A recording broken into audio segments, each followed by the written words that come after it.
많은 신자들이 심지어 목회자님들까지도 쉽게 지나쳐버리는 사실이 하나 있습니다. 예수를 믿으면 아담의 원죄에서 구원을 받았다고는 잘 가르칩니다. 그러나 구원을 받았다는 것이 하나님께서 창조 직후에 타락하기 전의 상태로 되돌려 주셨다는 점은 강조하지 않고 있는 것 같습니다.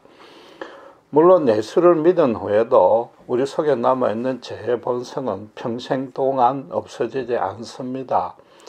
피 흘리기까지 성화를 이루어 나갈지라도 죄와 무관했던 창조 직후의 상태에 도달하는 것은 어느 누구도 평생 동안 불가능한 일입니다. 그럼에도 하나님이 우리가 살아있는 동안에 구원의 확신을 심어 주셨습니다.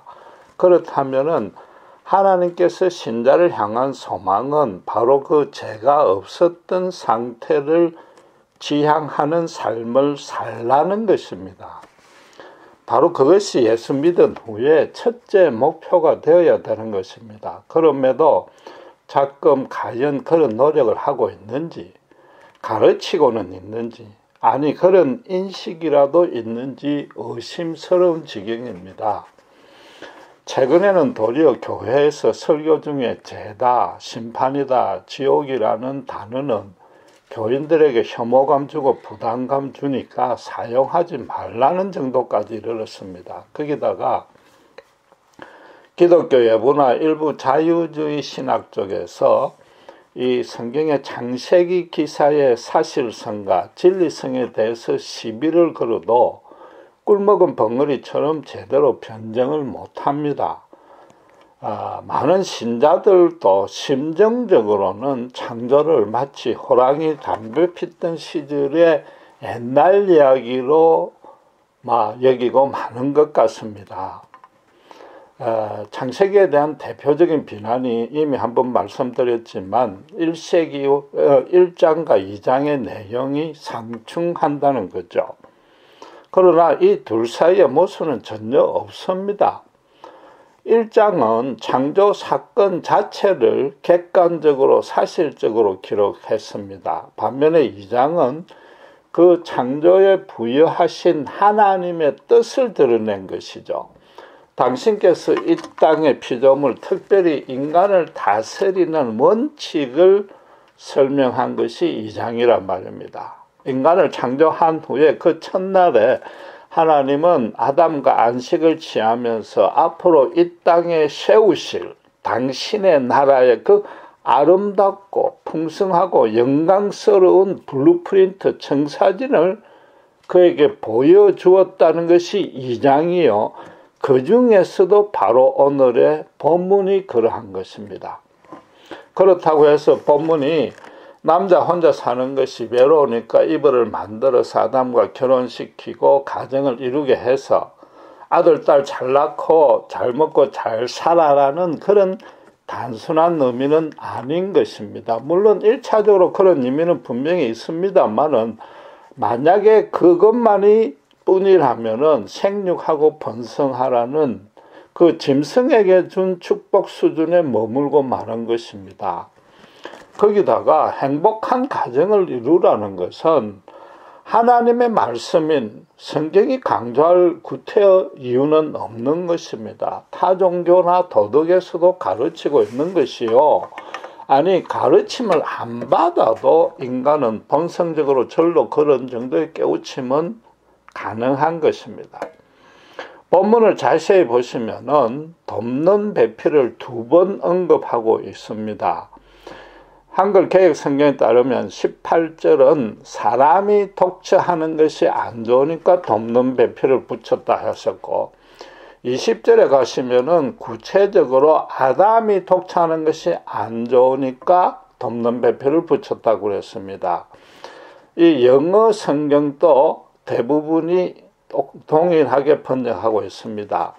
아담은 알다시피 고유명사 그 개인이기도 하고 남자에다가 사람이라는 뜻까지 포함하는 보통명사입니다. 그래서 본문이 어느 쪽으로 번역해도 된다고 무심코 넘어가서는 안 됩니다. 지금 이 단계는 여자를 창조하기 전입니다. 그러니까 남자와 여자를 구분하기가 사실상 할 수 없는 것입니다. 그걸 23절에 가서야 이불을 창조한 후에 남자와 여자라고 그렇게 성경은 구분하고 있단 말이죠. 그럼 사람이라고는 아담밖에 없는 상황이니까 아담을 다른 짐승과 구분하니까 그건 결국 사람인 것이죠. 따라서 18절에 사람이라고 번역한 것은 너무나도 타당한 내용입니다. 영어도 사람 전체를 뜻하는 man으로 번역하고 있습니다. 그래서 이 첫 번째 말하는 돕는 배필은 꼭 부부 사이에 적용할 필요가 없는 것이고 성경은 더 근본적인 의미를 가리키는 겁니다. 영어로 help로 번역이 되는데 원어의 의미도 단순히 돕는 자입니다. 그래서 최근 한국어 번역본에는 조력자라는 단어로 사용하고 있는데 이 원어의 아내를 의미하는 배필이란 뜻은 아예 없단 말이죠. 결국 그래서 18절, 19절은 가정이라는 그 혈연으로 된 소규모 집단을 말하는 것이 아니고 인류 전체 공동체가 새겨들어야 될 말씀이라는 거죠. 사람이 독처한다는 것이 우리말 어감으로는 언뜻 꼭 호랍이 느낌입니다. 그러나 이게 한자 성경으로 번역이 되다 보니까 장소를 뜻하는 처입니다. 도처, 처처 하는 처죠. 그러니까 그 장소에 혼자 있다는 거죠. 네? 원어로는 그냥 이게 비동사일 뿐입니다. 그러니까 하나님이 사람이 혼자 있는 것은 좋지 못하니까 함께 있고 공동체를 이루라는 그 뜻인 거죠. 본문을 다시 자세히 보면은 그렇게 조력자를 주신 이유가 뭡니까? 무슨 일을 행하라고 그 조력자를 붙여주셨습니까? 19절 20절에 보면은 아담이 혼자서 에덴 동산에 있는 모든 생물의 이름을 짓고 있는 그 일을 하고 있단 말이죠. 그러니까 하나님 대신에 이 땅을 다스리는 그 청지기 일을 혼자서 할 수 없으니까 돕는 자를 붙여주셨다고 성경도 명확히 밝히고 있단 말이죠. 하나님이 인간에게만 주신 이 땅을 정복하고 다스리라는 그 소명, 그 뜻에 온당하게 인간은 이 땅을 유지, 발전시킬 그 소명이 있단 말이죠. 그리고 그 일을 그렇다면은 그 일을 함께 힘을 합해서 하지 아니하고 혼자서만 잘 먹고 잘 살려는 사람, 그런 사람은 아예 말하자면 이 땅에서 존재할 가치도 없다는 것이죠. 하나님이 인간을 창조하신 그 원래 목적 자체를 거역하고 있는 것이란 말이죠. 그래서 반면에 20절에 가면은 인류 전체를 대변하는 사람이 아니라 아담이라고 그랬습니다. 그 한 개인에게 돕는 배필, 정말 아내를 붙여준 거죠. 하나님이 남자인 아담에게 첫 조력자로서 여자인 이브를 여자로 붙여주셨다는 겁니다. 그건 인간에게도 주신 생육하고 번성하라는 거죠. 또 조력자가 많아지려면은 당연히 생식을 해야 되니까 이건 필수적인 조처일 수밖에 없는 것입니다. 거기다가 그 말은 결국 아주 심각한 의미를 가지고 있는 거죠. 이 땅에 건설할 하나님의 나라는 그 최소 단위고 그 하나님 나라가 시작되는 공동체는 가정이란 말이죠.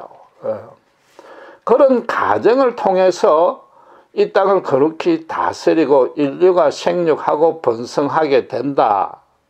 그 말이란 말이죠. 그렇다면은 원칙적으로 따져서 크리스찬의 경우에 아주 특수한 예의 경우를 빼고는 독신으로 지내는 것은 허용되지 아니한다는 뜻입니다.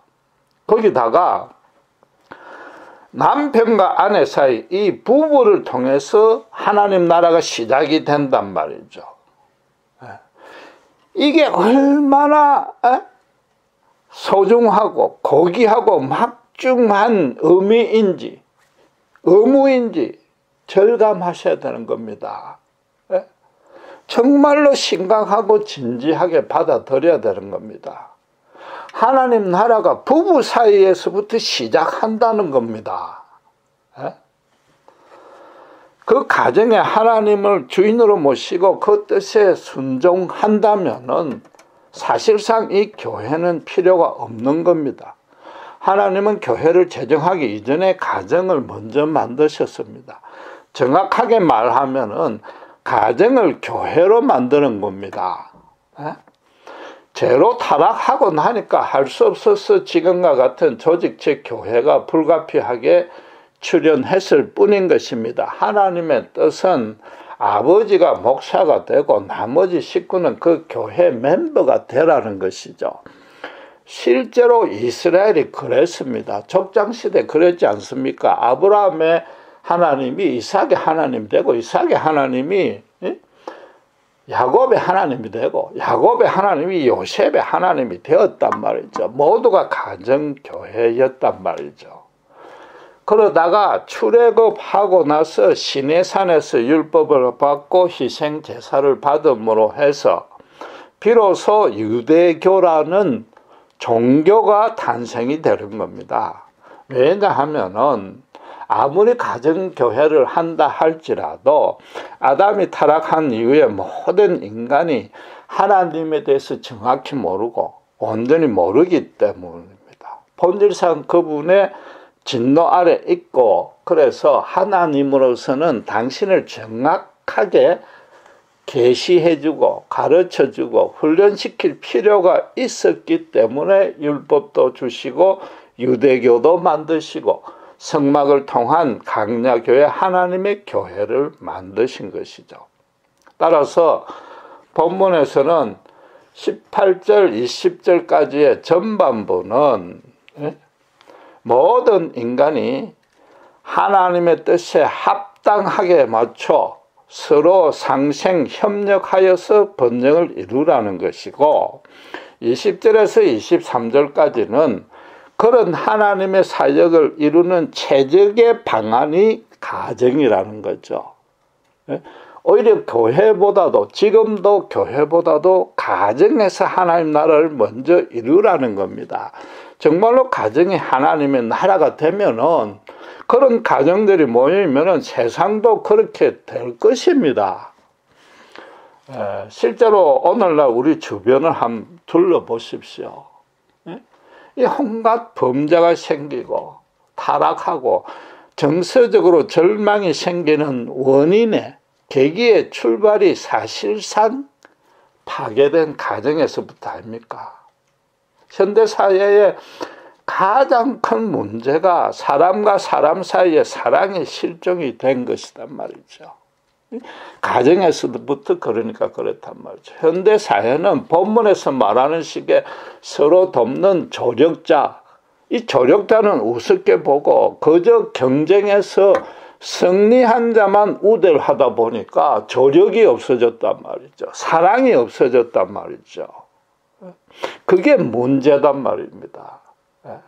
하나님은 부부 사이의 사랑에서부터 이 땅을 다스리겠다고 지금 말씀하신 것이단 말이죠. 그런데 최근에 너무나도 어이없게 이 본문을 가지고 동성애를 지지하는 성경적 근거로 동원하고 있다는 사실을 아십니까? 하나님이 아담으로 하여금 이 땅을 다스리는 사역을 처음에는 동물과 힘을 합치게 하려고 했다는 거죠. 동물을 하나님이 아담에게 이끌어와서 붙였단 말이죠. 그런데 아담이 그걸 점차 힘들어하고 외로워하니까 할 수 없어서 여성을 만들었다는 거죠. 그 말은 인간은 처음부터 양성생식으로 한 것이 뜻이 아니단 말이죠. 단성생식으로 만들었다는 거죠. 결국 동성애자로 만들었다는 겁니다. 그래서 그 근거로 영어 성경에 man이라고 되어 있지 않느냐 그러는 거죠. 그러나 그 man은 아까 말씀드린 대로 인류 전체, 인간 전체를 지칭하는 겁니다. 그래서 우리말 번역에 사람으로 된 건 아주 잘된 번역인데 이 사람들은 단순하게 남성으로 한정을 한 거죠. 거기다가 19절에 보시면은 아담이 각 생물들을 일컫는 바가 곧 그 이름이 되었다 그럽니다. 이 이름의 유대교적 의미가 뭡니까? 그 존재의 가치와 정체성 전부를 말하는 것 아닙니까? 결국 에덴 동산에 있는 모든 피조물이 아담의 지시에 따랐다는 거죠. 인간을 위해서 만들어졌다는 의미인 것이지 사람의 하는 일에 짐승이 힘을 보탰다는 건 전혀 없는 겁니다. 아담이 전체를 관리했단 말이죠. 네? 결국 이 구절을 가지고 동성애를 지지하겠다는 사람들은 인간을 다른 피조물, 동물과 동격으로 본 것이고 죄송하지만 스스로 짐승 수준으로 자기를 비하한 것이죠. 네. 그러나 이 동식물은 보면은 특별한 뇌의 단성생식을 빼고는 자원끼리 교섭해야만 생육하게 되어 있습니다. 인간 뇌에는 동성애라고는 없습니다. 자연은 오히려 하나님의 뜻에 순종합니다. 그런데 인간에게만 주어놓은 자유의지를 가지고 그걸 악하게 사용해서 끝까지 하나님을 거역하고 있는 거죠. 우리가 우리를 봐도 아니 이런 진리 대신 하나님의 말씀에 비춰보면 인간이 얼마나 치사하고 추합니까? 이런 주장이 얼토당토 않는 것은 창세기 1장에 그 명백한 성경 자체의 증거가 또 따로 있습니다. 그들이 성경을 가지고 자기들 주장을 한다면은 성경 안에 근거가 있단 말이죠. 1장 27에 보면은 하나님이 자기 형상대로 사람을 창조하시되 남자와 여자를 창조했다 그럽니다. 제가 서두에 뭐라고 말했습니까? 1장은 창조 사건 자체를 객관적으로 기록한 거죠. 하나님은 처음부터 남자와 여자를 동시에 창조한 겁니다. 2장은 뭐예요? 창조에 부여하신 하나님의 뜻과 계획을 설명한 거죠. 하나님이 먼저 아담을 만들고 한참 후에 있다가 여자를 만들었다는 것이 아니요. 창조에서 이 인간사에서 남녀가 맡을 기능, 정체성, 의미에 대해서 창조 신학을 서술한 게 2장이단 말이죠. 본문은 결국 하나님은 남자, 여자가 가정을 이루어서 서로 사랑하라를 넘어서 사람과 사람끼리 서로 도와서 번영해라는 거죠. 그게 남자이든 여자이든 사람 혼자 있는 것은 너무나 당연하게 어려울 수밖에 없는 것입니다. 하나님의 뜻은 절대로 혼자 독불장군처럼 있지 말라는 거죠. 어느 철학자가 말한 것처럼 사람이 생각함으로 존재하는 것이 아니요. 하나님의 뜻은 사람이 함께 살고 서로 사랑하기 때문에 사람이 인간으로서 존재한다. 이 뜻이단 말이죠.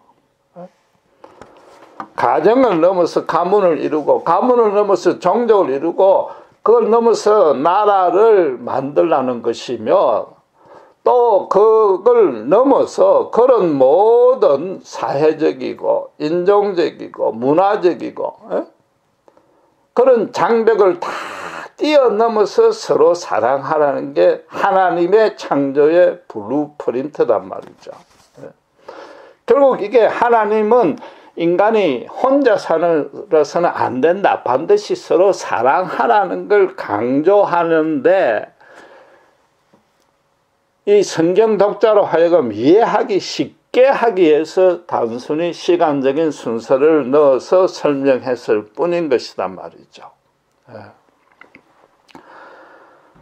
모든 생물이 자원끼리 번식합니다. 이 생물학적으로 동물에 속한 인간도 처음부터 그렇게 디자인되었다는 게 본문입니다. 그 방식 말고는 생육 번성이 안 된다는 거죠. 이건 하나님의 절대적이고 영원하고 단순한 진리입니다. 이걸 오해하거나 부인할 소지는 전혀 없습니다. 결국 이 말씀은 특별히 지난주에 동성결혼 합법화된 이 미국에 사는 우리에게는 너무나 큰 의미를 갖는 것입니다.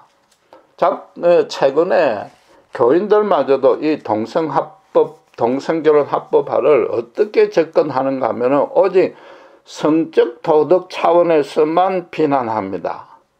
하나님이 싫어하고 금지하는 죄라고 그런 주장을 앵무새처럼 대내기만 합니다. 만약에 동성애를 그런 성적 범죄 맥락에서만 반대한다면은 신자들도 간음하고 이혼하고 포르노 보는 것, 그런 성적 타락을 흔히 짓고 있지 않단 말이죠. 그들과 동성애자들과 뭐가 다를 겁니까? 간음, 이혼, 포르노도 하나님이 싫어하고 금지한 죄이지 않습니까? 죄송하지만은 가톨릭 신부는 어린 소년을 성적으로 학대했습니다. 그럼 어떻게 됩니까? 동성애에다가 미성년자 성폭행으로 더 심한 죄를 범한 것 아닙니까? 사람들이 일부 이런 개신교 교인들까지 간음에 대해서 큰 죄로 여기지 않는 이유는 뭡니까? 다른 사람에게 직접적으로 신체적으로 경제적으로 피해를 주지 아니했다는 거죠. 힘으로 강제로 폭행하지 아니했고 서로 좋아서 합의해서 했으니까 다른 사람에게 영향을 끼친 적이 없다는 거죠. 그러나 그 배우자와 그들의 자녀에게 정서적인 피해는 극심합니다. 그런 정서적인 피해는 단순히 자신들이 극복할 개인적인 책임이라고 얼버무립니다. 이제 몇 살 안 되는 청소년들이 그걸 어떻게 감당할 수 있습니까? 오늘 본문에서 말하는 사람이 서로 돕는 배필 조력자로 만들으셨다는 하나님의 뜻을 완전히 무시한 것인 겁니다. 이 본문을 잘 모르는 거죠. 본문의 의미가 뭔지를 모른단 말이죠, 지금. 동성애자를 성적 범죄로 비난하려면은 신자부터 성적 도덕에서 정말로 깨끗해야 되고, 그렇지 않다면 철저하게 해결해야 됩니다. 신자의 가정부터 하나님의 뜻에 기초해서 정말 아름답게 가꾸어야 됩니다. 거기다가 본문 말씀대로 이웃에게 진정한 조력자로 서야 되는 겁니다. 솔직하고 엄격하게 말해서 이 동성애에 관련해서 성적 범죄 차원에서 손가락질 할 수 있는 개신교인은 전혀 없을 수 있는 겁니다. 신자 부부일수록 정말 참된 사랑으로 사랑해야 되고 이웃을 예수님처럼 섬겨야 됩니다. 불행하게도 그러나 저를 비롯한 모든 인간들이 예수님 말씀대로 예쁜 여자를 보고 음란한 생각을 품지 않을 수 없습니다. 그래서 인간이 다른 인간을 향해서 절대로 그 행위만 가지고 그 겉모습만 가지고 잘못을 지적하고 비판, 비난, 정죄해서는 안 되는 것입니다. 현장에서 간음한 여인도 예수님은 용서했습니다. 죄송하지만 동성애자에게나 그 미성년을 성폭행한 가톨릭 신부에게나 예수님의 십자가 구원의 문은 활짝 열려져 있는 겁니다. 십자가의 뜻이 뭡니까? 그 행위로는 하나님의 의로움에 도달할 자 이 세상에 단 한 명도 없다는 것 아닙니까? 그러니까 예수님이 더더욱 뭐라고요? 70번씩 7번까지 서로 용서해 주라고 그랬고 원수도 사랑하라고 그랬고 핍박하는 자를 위해서 기도해 주라고 그랬단 말이죠. 그게 바로 오늘 본문에 돕는 배필이란 의미단 말입니다.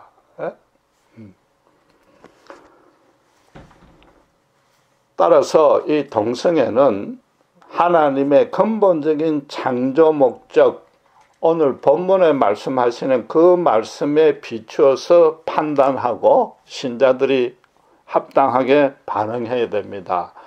신자 부부가 이혼을 하면은 자녀에게 정서적인 고통을 줍니다. 그게 뭐예요? 조력자의 역할을 제대로 못한 거죠. 부모도 자녀에게 조력자 역할을 해야 된단 말이죠. 그걸 제대로 못한 거죠. 동성애자에게도 똑같은 문제가 발생하는 것입니다. 최근에 동성애 부부 사이의 자녀들이 그게 동성애 전에 출생한 자녀인지 입양한 자녀인지는 모르지만은 일종의 양심 선언을 했습니다. 그들 부모의 삶에 자기들이 동의할 수 없다는 거죠. 그렇게 사는 것이 자기들이 불편하고 정신적인 고통이 되었다는 겁니다. 그런 양심 고백을 했다는 게 무슨 의미입니까?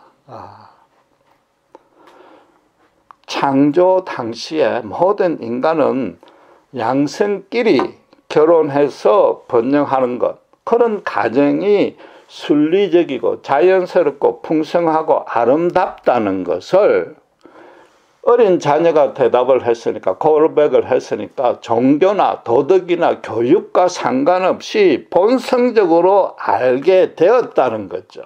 인간은 그런 존재라는 겁니다. 거기다가 요즘 모든 사람들이 스스로 속고 있는 것, 잘못 알고 있는 진리가 하나 있습니다. 자녀가 어느 날 내가 동성애자라고 고백했을 때 부모로서 어떻게 하겠느냐고 물으면 받아들일 수밖에 없다고 그럽니다. 최근에는 신자 부부도 그렇습니다. 부모도 그렇습니다. 물론 그럴 수밖에 없습니다. 그런데 한 가지 놓치고 있는 사실은 그 자녀가 동성애자가 되길 바라느냐고 물었을 때 어떤 대답이 나오겠느냐는 거죠. 물론 미국 사람들은 그건 개인의 자유니까 자녀에게 맡기겠다고 대답하겠지만은 그거를 할 수 있느냐 없느냐의 문제를 떠나서 그거를 당신이 좋아하느냐 싫어하느냐라고 물었을 때 과연 예스라고 대답할 수 있는 자가 얼마나 되겠느냐 말이죠. 저는 감히 자신하는데 아직도 자녀가 동성애자가 되는 것은 바라지 않는 것이 훨씬 많을 것이라고 자신합니다. 심지어 동성애자 부모마저도 그럴 것입니다. 이런 맥락에서 미국 대법원의 결정은 너무나 큰 잘못이요 실수입니다. 사법부는 법을 어긴 여부만 판단을 하는데 입법부가 해야 될 새로운 규정까지 만드는 셈이고 그걸 도덕적인 기준까지 제시했는데 그것도 여전히 심정적으로는 미국민 대다수가 반대하고 있음을 묵살한 거죠. 미국 국민들은 동성애자를 차별하지 말라는 거지 동성애 자체에 찬성한 건 아니단 말이죠. 그저 몇 명의 하나님보다 인간을 우위에 두는 대법관들이 자기 주장대로 전 국민을 끌고 가는 거죠. 판사로서의 근본적인 윤리나 책무도 다하지 못한 것이고 무엇이 본질인지 무엇이 실체인지 무엇이 진리인지 그걸 제대로 깨닫지도 못한 것이죠. 이런 측면을 볼 때 이 세대가 점점 영적으로 쇠퇴해 가고 흑암의 세력이 기승을 부리고 있는 건 사실인 것입니다. 동성애에서 가장 큰 잘못이 하나 더 남았습니다.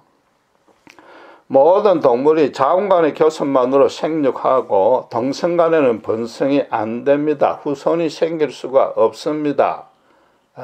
결국 동성애를 한다는 것은 하나님께서 창조해 놓으신 생명, 그걸 인간이 단절한다는 의미죠. 그 생명을 보존하고 유지하고 개성하는 것은 모든 피조물 인간에게도 첫째 임무입니다. 만약에 생명을 이어갈 생각이 없다면은 엄격히 말해서 이 땅에서 존재할 이유, 의미, 가치도 없는 것입니다. 물론 그런 점을 동성애 부부가 잘 아니까 고아나 미혼모 자녀나 장애아들을 입양해서 정상 부부보다 더 큰 사랑으로 양육합니다. 그럼에도 성경적으로 논리적으로 볼 땐 그들은 분명히 생명을 단절하고 있고 자기 자녀들에게 그 본을 보이고 있으며 일반 사람으로 하여금 이게 아무 잘못이 없다는 인식을 심어주고 있는 것입니다. 오래전에 한국의 한 여성 블로거가 말한 대로 죽음의 문화를 지금 전파하고 있는 것이죠. 이건 성적 범죄를 떠나서 하나님만이 절대적으로 주관하고 있는 생명의 영역에 인간이 침범한 것이란 말이죠. 정말로 그런 주장이 자기들이 옳다고 생각한다면 자기 생명을 하나님 앞에 걸어야 되는 것입니다. 그러니까 하나님 앞에 죽을 수밖에 없는 죄가 되는 것이죠. 문제는 그들이 아닙니다. 그들은 어차피 하나님을 모릅니다. 창조의 뜻을 모릅니다. 그들을 대하는 신자의 태도입니다. 우선에 동성애라는 행위의 죄와 동성애자라는 죄인에 대해서 정확히 구분을 해야 됩니다. 그들이 우리보다 더 특별히 추하고 더러운 죄인이 아닙니다. 우리 죄도 성적으로 심지어 교인들도 자살하고 하지 않습니까? 제일 쉬운 예로 술, 담배도 따지고 보면 하나님이 우리에게 주신 아름다운 생명을 스스로 자해하는 결과를 낳기 때문에 그 자체도 창조주 하나님을 거역하는 것입니다. 이 죄는 극도로 미워하고 끝까지 싸워야 하지만은 죄인은 끝까지 사랑해야 됩니다. 동성애자를 교회가 포용해야 됩니다. 교회가 거절하면 그들이 갈 데 없습니다. 사랑으로 품어 주어야 됩니다. 인간의 죄는 예수님의 십자가 사랑과 그 권능으로 용서하지 아니하면 해결될 방법이 없습니다. 그들은 창조주 하나님을 모르고 예수님의 십자가 구원이 얼마나 완전한 사랑이요, 길이요, 진리요, 생명인지 인식이 전혀 없단 말이죠. 그러니까 본문에 하나님이 돕는 배필로 만드셨다는 진정한 의미를 알 수가 없는 거죠. 동성애가 죄인지, 동성애가 죽음을 전파하는지, 생명을 끊는 거지, 그런 인식을 모르니까 그들에게 도덕이니 종교로 접근을 해서 되는 것이 아니라 살아계신 하나님, 그 독생자 예수님의 십자가만이 그들을 온전히 바꿔줄 수 있단 말이죠. 거기다가 신자 부부는 아까 말씀드린 대로 진정으로 사랑해야 됩니다. 성적 범죄를 안 저질러야 됩니다. 간음, 이혼 안 해야 됩니다. 자녀도 돕는 배필로 생각해야 됩니다. 내가 그들에게 돕는 배필이요, 조력자가 되어야 됩니다. 서로 진정으로 사랑하고 상처 주는 말 하지 아니해야 됩니다. 정서적으로 따뜻하게 대해줘야 됩니다. 그들을 노엽게 만들지 말아야 되는 거죠. 정말로 아름답고 풍요롭고 진실된 가정을 만들어서 다른 사람들이, 불신 가정들이 볼 때 세민하게 만들어야 되고, 저렇게 사는 것이 진짜 부부요 가정이라는 인식을 심어줘야 됩니다. 거기다가 불쌍한 고아들, 힘든 자녀들, 신자가 먼저 입양시키고 사랑으로 키워야 됩니다. 지금 현재 점차 무정해져 가고 사랑이 실종되어 가는 이 세대를 교인들이 먼저 그 참 생명으로 사랑을 회복시켜 나가야 되는 겁니다. 이것 아니고는 이 세대가 희망이 없는 겁니다. 단순히 동성애자 반대만 해서 될 일이 아닌 것입니다. 바로 이게 뭐냐 하면은 죄와 끝까지 싸우는 모습이요. 타락 전 상태로 되돌아가는 그런 삶이란 말이죠. 한 가지 더 추가할 사항이 있습니다. 이번 합헌 결정으로 말미암아 신자들마저도 마치 세상이 끝난 것 같은 절망에 빠져 있습니다. 예수님 어서 빨리 와달라고 아우성치고 있습니다. 이게 얼마나 어리석은 짓인지 모릅니다. 예수님의 십자가 복음의 권능을 제대로 알지 못하는 겁니다. 모든 구원과 심판은 오직 십자가에 달린 것입니다. 동성애자들을 바로 세울 수 있는 것도 예수님의 사랑뿐이듯이 이 세상을 바로 만드는 것은 신자에게서 세상으로 번져나가는 예수님 사랑뿐인 것입니다. 왜 예수님 보고 먼저 와서 자기들만 구원받으려고 그러냐 말이죠. 이 세상이 정치적으로 사회적으로 문화적으로 점차 타락돼 가는 것은 사실입니다. 그러나 그러면 그럴수록 신자는 복음 안에 있으면 되는 것입니다. 믿음 안에서. 믿음이 모든 것을 이겨내는 것이고 신자가 정말로 거룩하게 살고 이웃을 진정으로 사랑하고 무엇보다도 가정에서부터 부부 사이에서부터 하나님의 나라를 실현하는 모습을 보이라는 것입니다. 그게 오늘 본문이 말하는 뜻인 것입니다. 그걸 하지 아니하고 신자들마저 마치 세상 끝이 온 것처럼 절망하고 있으니까 그 절망하고 있는 그것 때문에 세상 끝이 되는 것입니다. 기도하겠습니다.